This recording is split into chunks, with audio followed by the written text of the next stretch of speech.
Et si quelqu'un que vous croisez chaque jour cachait la plus belle histoire d'amour jamais racontée?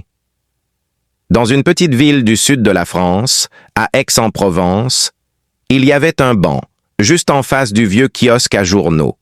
Chaque jour, peu importe le froid, la pluie ou le mistral, un vieil homme venait s'y asseoir. Toujours la même silhouette.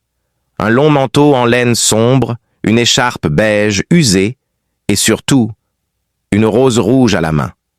Il restait là, des heures, immobile, à regarder les passants, le ciel, la place animée. Mais il ne parlait jamais à personne. Les commerçants du coin l'avaient remarqué. Il attend sûrement quelqu'un, disait la boulangère en arrangeant ses croissants. Ou alors, il a perdu la mémoire, murmuraient certains, baissant les yeux en passant devant lui. Mais lui restait là, fidèle. Ce qu'ils ignoraient, c'est que 50 ans plus tôt, sur ce même banc, il avait rencontré Élise. Une jeune fille aux yeux verts, robe à fleurs, rire éclatant. Leur amour avait été immédiat, pur, puissant. Ils s'étaient jurés, sur ce banc, de se retrouver ici chaque année, à la même date, le 14 avril. Même après leur mariage, même après les enfants, même après la vieillesse.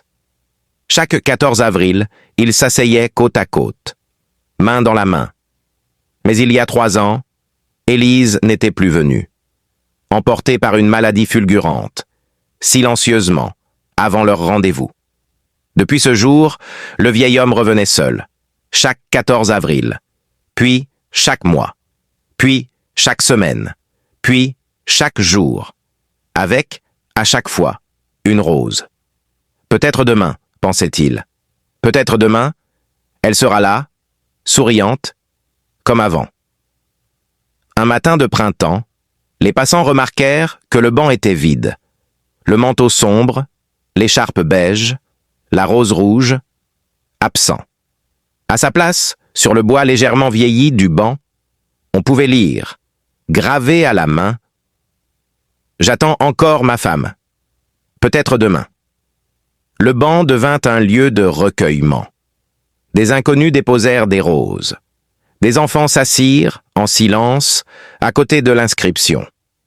Parce que parfois, les plus belles histoires d'amour ne se crient pas. Elles se gravent. Et toi, croirais-tu encore à l'amour après une vie entière d'attente? Abonne-toi pour ne jamais manquer d'histoires émouvantes.